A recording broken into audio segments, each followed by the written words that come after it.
코스피 200에 반드시 편입이 돼야 돼요. 반도체 몇 개 기업이 같이 참여를 하게 되는데 거기서 공급만 얘기가 나올 거예요. 근데 그걸 듣고 삼성전자가 액션을 과연 취할 것인지, 진짜로 공급을 할 것인지. 외국인들이 매수하는 공식이 있어요. 무조건 달러가 약해야 돼요. 달러 강할 때는 안 삽니다. 네, 오늘 염승환 부장님과 함께 라이브 방송을 준비했습니다.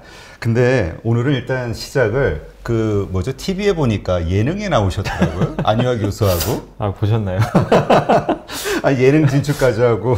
아, 저도 아니요, 어쩌다 이렇게 섭외가 올 줄 상상 못 했는데 갑자기 이제 거기 그 채널에서 이 북한 관련된 이제 탈북민들 나오셔가지고 네. 하는 거잖아요. 아, 이만갑. 이제 만나러 갑니다. 거기에 이제 안유아 교수님도, 저 안유아 교수님 나오신지도 모르고 갔어요. 근데 거기 옆에 계셔가지고 서로 좀 웃었는데, 아무튼 예능 처음 촬영해봤는데 재미있더라고요. 재미있는데 기다리는 시간이 너무 오래 걸려요. 몇 시간 걸렸어요? 한 6시간 찍은 것 같아요. 몇 분 분량이? 그게 1시간 반 정도 분량인데, 근데 여기 이제 저 같은 이제 여기 815 모니터는 와서 바로 찍으면 되잖아요. 그렇죠. 거긴 대기 시간도 길고 뭐 복잡하더라고요. 아무튼. 하여튼 뭐 그래도 예능이니까 네, 첫 예능 진출을 일단 축하드리고. 네. 일단 지금 4차 유행에 대한 고민이 다시 떠오르기 시작하고 있네요. 네네. 네. 거리두기는 변화 없지만 확진자 수가 늘면서 또 시장에 단기적으로 이게 부정적인 영향을 주는 거 아니냐, 이런 우려가 지금 떠돌고 있는데, 네. 일단 상황을 한번 점검해 주시죠. 그러니까 작년 8월에는 제가 기억하기로는 그때 이제 2차 유행했을 때는 증시가 한번 급락을 했었어요. 왜냐면 이제 코로나가 뭔가 좀 완화되는 분위기로 가다가 이제 처음으로 또 재유행하니까 증시가 한번 발작을 했는데, 그리고 나서 이제 3차 유행 겨울에 했을 때는 증시가 전혀 반응이 없어요. 예, 왜냐면 이제 백신도 나왔겠다. 어차피 그 시간 문제 아니냐. 그래서 이번 4차 유행도 다시 좀 더 이어지고 있지만, 시장에 이제 뛰어든 이제 이 주식 매매하시는 분들 입장에서는 그렇게 개의치 않는 것 같습니다. 어차피 백신 접종 계속 이어질 것 같고, 요새 아스트라제네카 백신 때문에 좀 말은 많지만 그래도 순차적으로 화이자 백신이나 이런 게 도입이 되면서 하반기 또 11월에는 꿈에 그리던 해외여행도 가지 않을까, 그 기대감이 소멸된 건 아니거든요. 그래서 경기 정상화에 대한 기대감은 여전히 남아있기 때문에 증시에 그렇게까지 민감하게 작용하는 것 같지 않고, 오히려 이렇게 보시는 분도 계세요. 호재 아니냐 증시에. 왜냐면 이게 또 확산되면 정부에서 또 돈을 더 풀 거고, 그러니까 긴축이라는 카드를 쓸 수가 없게 만드는 거죠, 이게. 그렇죠. 예. 그래서 이건 미국은 물론 이제 최근에 백신 접종이 가속화되고 있지만, 유럽 같은 데는 다시 확진자 늘면서 어떻게 보면 이제 긴축을 못하는 쪽으로 좀 가다 보니까 주식시장이 이 흐름을 나쁘게 보진 않는 것 같아요. 그러니까 시간의 문제지 경제는 언젠가 정상화되고, 근데 지금 당장은 확진자 늘어나니까 돈은 더 풀어야 되고, 그러니까 주식시장에서는 오히려 이걸 악재로 보는 게 아니라 또 단기 호재로 좀 받아들이는 인식들도 좀 나오는 것 같습니다. 그래서 시장에는 거의 영향을 안 주고 있다. 최근에 4차 유행이 좀 진행된 지 꽤 됐잖아요. 그렇죠. 근데 다우 S&P 사상 최고가 돌파하고, 우리 한국도 꾸준히 지금 지수 올라가고, 이런 걸 보면 4차 유행에 대해서는 지금 시장 참가자들은 거의 큰 신경은 안 쓰고 있다라고 보시는 게 좋을 것 같습니다. 네. 그래서 지난주인가요? 진단키트 주가 조금 네네. 상승을 했었죠. 근데 네, 그때도 잠깐 얘기하셨지만 이게 결국 좀 추세적인 어떤 상승으로 가지는 않을 것이다. 네. 네. 오히려 그러니까 지난주에 진단키트나 아니면은 재택근무 관련주나 일부 코로나 이제 수혜 기업들이 반짝하고, 반대로 코로나 피해주 중에서 의류, 화장품, 면세점, 백화점 업체들은 또 약간 빠졌거든요. 네. 예, 빠진 흐름이 나는데 그건 단기적인 흐름에 이제 반응을 하는 것 뿐이지, 결국 큰 그림에서는 바뀐 게 없습니다. 어차피 이제 정상화되는 과정으로 가고 있기 때문에. 그래서 진단키트나 이 재택근무 관련주들의 상승은 좀 일시적이지 않을까 이렇게 보고 있고, 다만 이제 지난주에 진단키트 대장주죠, 시젠이 무상증자 결정을 하면서 주가가 좀 갑자기 큰 폭으로 올랐어요. 그래서 같이 연동돼서 좀 오른 감은 있지만, 어차피 시젠의 개별적인 이슈잖아요. 그게 펀더멘탈하고 관계없이. 그렇기 때문에 진단키트 전반적으로 투자 심리가 개선됐다 이렇게 보기보다는 그동안 너무 많이 빠졌거든요. 그 상황에서 단기적인 어떤 호재가 발생했기 때문에 지난주엔 좀 약간은 그래도 되돌리는 반등이 나왔다 정도로만 생각을 하는 게 맞는 것 같습니다. 네. 그 시젠 같은 경우는 코스피로 뭐 이전한다 뭐 이런 얘기가 예, 있던데 맞습니다. 그게 주가에 도움이 되는 건가요? 옮기게 왜냐하면 되면? 이제 시즌도 시총이 크니까 아무래도 이제 코스피로 만약에 이제 이거죠. 근데 이거는 있어야 될 것 같아요. 코스피 200에 반드시 편입이 돼야 돼요. 200에 편입이 안 되면 사실 뭐 코스피 간다고 해서 큰 뭐 이게 수급이 들어오는 건 아닌데 시즌이 만약에 코스피 200 지수에 편입이 되면은 무조건 사야 됩니다. 기관이나 외국인들이. 추정 자금이 있으니까. 그래서 그게 된다면 굉장히 긍정적인데 만약에 시즌이 뭐 진짜 코스피 200에 편입이 될지 그거는 이제 상장해봐야 좀 알 수 있을 것 같아요. 네. 일단 1분기 실적 장세가 이제 돌입이 되면서 지난주에 삼성전자하고 LG전자 실적이 발표가 네. 됐죠. 어떻게 보셨나요? 일단 이제 1분기 실적은 다 너무 좋았고요. 어닝 서프라이즈가 나왔고 삼성전자도 9.3조 원이니까 물론 이제 노곤찬 센터장님 얘기대로 10조 원 돌파는 안 했다 하더라도 추정치가 올라간 것보다 더 많이 증가한 상태로 발표가 돼서 잘 나왔고 근데 이제 주가는 왜 이렇게 부진하냐 그게 문제예요. 예, 그게 문제입니다. 근데 삼성전자 이번에 실적이 제일 좋았던 부분이 IM 사업부, 한마디로 스마트폰 사업부거든요. 이 사업부가 되게 잘 나왔어요. 근데 문제는 이 사업부가 올해 내내 좋으면 상관이 없는데 2분기는 또 꺾인다고 하더라고요, 일부. 그러다 보니까 이제 사람들이, 2분기 꺾인다고 이 좋은 사업부가? 그러니까 약간 실망 매물 나왔던 것 같고, D램 쪽은 지금 좋아지고 있어요. 그러니까 지금 4월달 들어서 D램 뭐 가격이 또 사상 최고치 뭐 넘었다는 일부 그 제품들도 있는데, 분명히 D램은 더 좋아지겠죠. 근데 그거는 이제 투자들이 이미 알고 있어요. 작년 말부터 삼성전자 주가 올라가면서 미리 좀 선반영을 했거든요. 그러다 보니까 새로운 뉴스는 아니고. 그래서 지금 시장이 원하는 건 뭐냐면은 이 스마트폰 사업에 대한 기대감이 좀 약화된 상황에서 지금 기대하는 건 파운드리입니다. 파운드리가 이제 좋아져야 되는데 오스틴 공장이 가동에 들어간 건 긍정적인데 지금 시장에서 원하는 건 어찌됐건 간에 빨리 투자 좀 해라. 예, 미국의 오스틴 공장 하나 더 짓는 게 낫지 않냐. 이런 얘기들 나오는데 여기에 대해서 뭐 요즘에 백악관 오늘인가요? 백악관에서 네, 백악관. 네, CEO 이제 서밋이라고 하는데 전체 이제 한 열 몇 개 되는 이제 그 기업들 거기에 뭐 GM 같은 기업도 있어요. GM 뭐 구글 같은 기업도 참석하고 한국의 삼성전자 또 대만의 TSMC, 마이크론 반도체 몇 개 기업이 같이 참여를 하게 되는데 거기서 공급만 얘기가 나올 거예요. 근데 그걸 듣고 삼성전자가 액션을 과연 취할 것인지 진짜로 공급을 할 것인지 그게 좀 중요할 것 같아요. 근데 만약에 지금 왜 이 말씀을 드리냐면 TSMC가 계속 도망가는데 삼성이 자꾸 투자를 주저한단 말이에요. 왜냐하면 투자를 해야 돼요. 이거 안 하면 격차가 점점 멀어져. 그 파운드리 쪽에서. 예, 파운드리. 왜냐하면 인텔마저도 뒤에서 이제 추격을 하는데 그렇죠. 삼성은 지금 급하거든요. 근데 자꾸 투자 의사결정을 안 하니까 시장이 좀 불안한 것 같아요. TSMC 쫓아가려면 아직 멀었는데 그래서 이 증설을 해주면 그게 기폭제가 돼서 좀 다시 구만전자 되지 않을까 이렇게 보고 있고 LG전자는 상대적으로 되게 다들 좋게 보는 것 같아요. 왜냐면 실적도 너무 역대급 실적이 나왔지만 지금 가전이나 전장부품 쪽 계속 좋아지잖아요. 근데 이번에 어쨌든 사업부 하나 없앴잖아요. 스마트폰 사업부. 그렇죠. 이게 1년에 8천억 까먹는 사업부인데 이걸 까먹음으로 그러니까 이 사업을 없앰으로 해서 1년 영업이익이 플러스 5천억이 거기 붙는데요. 그냥 인건비나 이런 거 조정해서 일부 제외하면 5천억짜리가 여기 붙어버리는 거예요. 그럼 굉장히 그 실적 그 앞으로 우리가 추정을 할 때 그러니까 이런 게 있거든요. 애널리스트의 실적을 막 추정을 하는데 항상 스마트폰 사업을 보면 적자를 보니까 이걸 항상 이제 마이너스로 이게 그 거기에 더해줘야 되잖아요. 마이너스를. 그렇죠. 그러니까 할인을 할 수밖에 없어요. 근데 이 할인하는 사업부가 이제 없어져요. 그럼 애널리스트 추정을 할 때 LG전자의 밸류에이션 측정을 할 때 좀 더 관대해질 수가 있는 거거든요. 더 높은 멀티플을 줄 수가 있기 때문에 그런 면에서 이번 LG전자의 실적도 좋았지만 스마트폰 사업 철수라는 그 중대한 결정이 더 저는 좀 긍정적으로 작용했다고 보고 있습니다. 그래서 LG전자는 오히려 삼성전자와 다르게 좀 주가 흐름은 굉장히 견조하다라고 네. 말씀드리겠습니다. 사실 그 삼성전자가 오스틴 공장 그 추가 증설 관련해서 이제 그 주하고 네. 세금 감면에 대한 어떤 맞습니다. 밀당하는 네. 거 아니냐 네. 이런 게 많이 있잖아요. 이야기가. 네.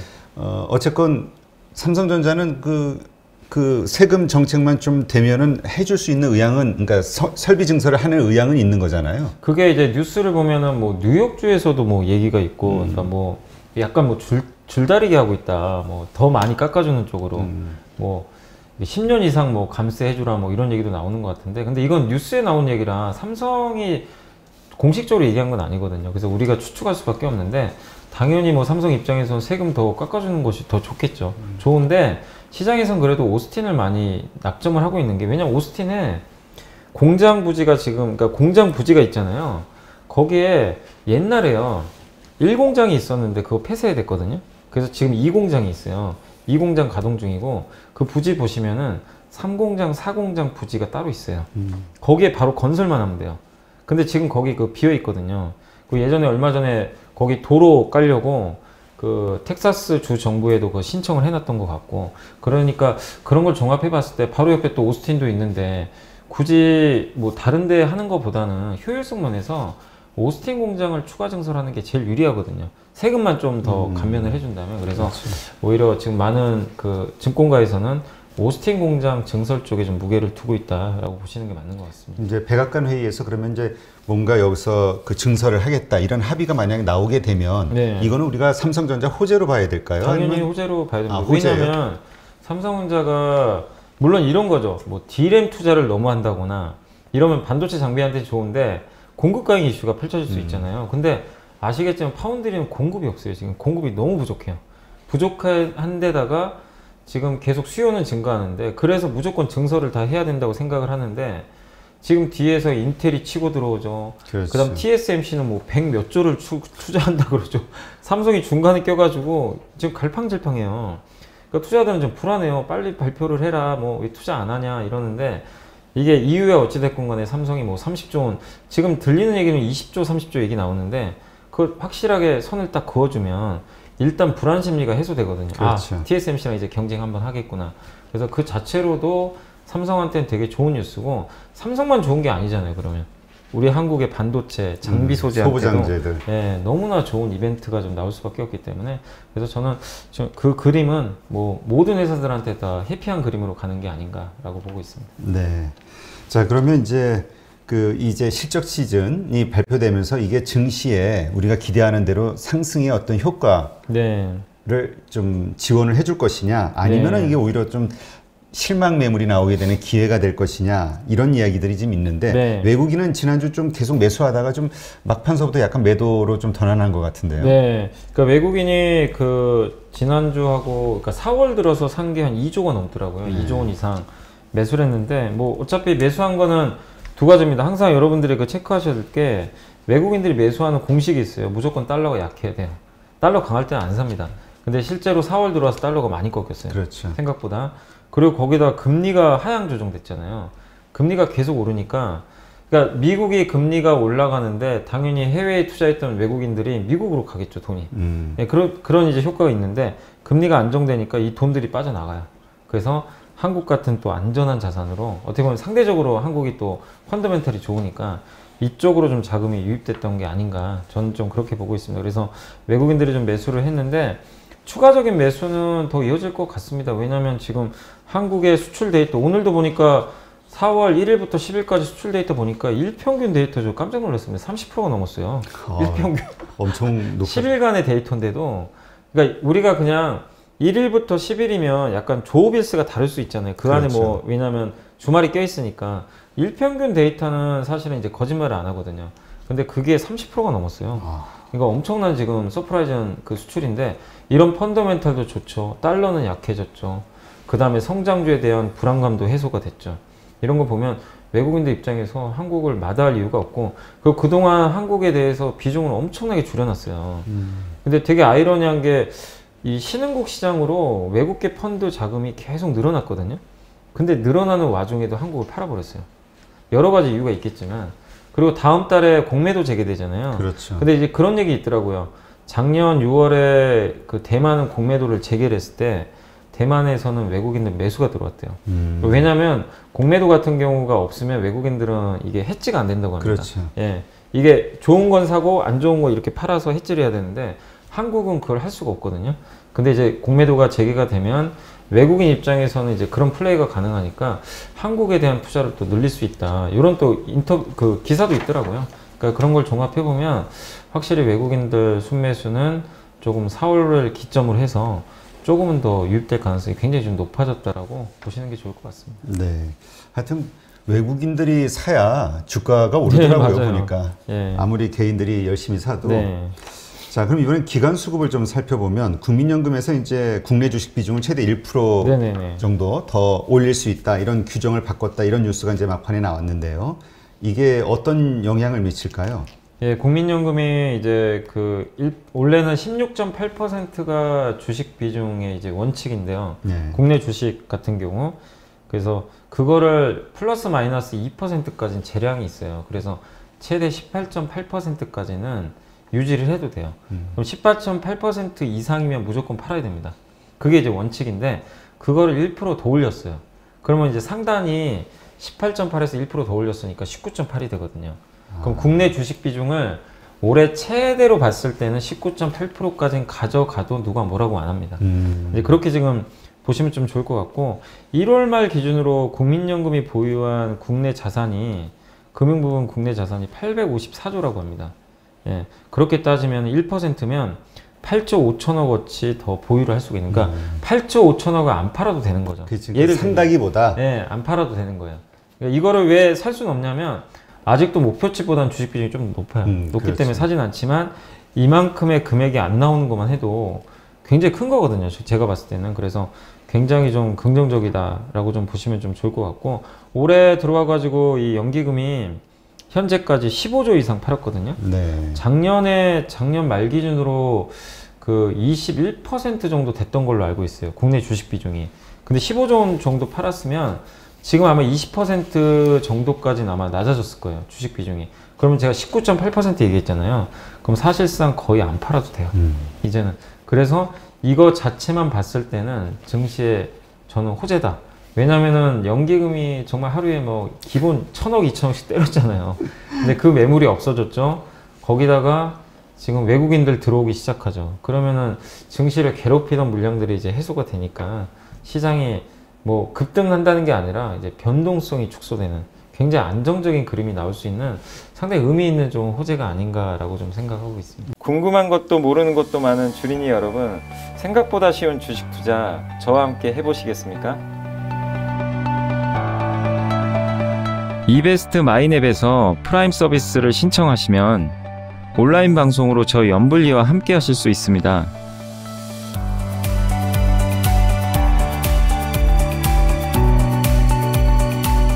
프라임 서비스를 신청하시려면 이베스트 마이앱 어플 설치 후 다이렉트 계좌 개설 메뉴에서 계좌 개설을 진행해 주세요.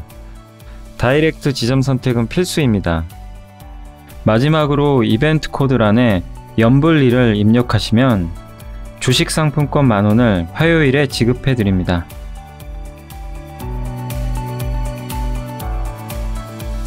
궁금하신 사항은 02-3779-8880으로 연락 주세요. 제가 여러분의 성공 투자를 끝까지 응원해 드리겠습니다.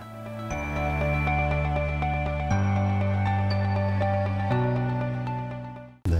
아니 근데 사실 그래서 저는 오늘서부터 네네. 기관 매물이 안 나올 줄 알았는데 네. 아까 오전장 보니까 그래도 꽤 나오던데. 나와요. 그러니까 특히 이제 기관들 같은 경우는 주로 또 파는 주체가 이쪽 이제 보면은 금융투자가 원래 많이 팔아요. 아, 금융투자. 예, 금융투자 오늘 2,800억 중에서 금융투자가 파는 것만 2,500억이고요. 2,100억입니다.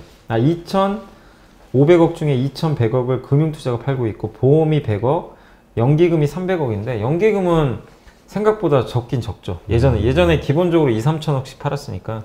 그래서 아직까지 매도 기자가 끝난 건 아니지만 확실히 연기금의 매도의 클라이막스는 이제 끝나간다 라고 보시는 게 좋을 것 같습니다. 네. 하여튼 뭐 이거 호재, 그나마 어쨌든 많은 분들이 원하셨던 것보다 아마 기대치는 좀 부족할 수도 있겠지만 그래도 예, 이런 호재가 나왔다는 게 일단은 긍정적으로 봐야겠죠. 네.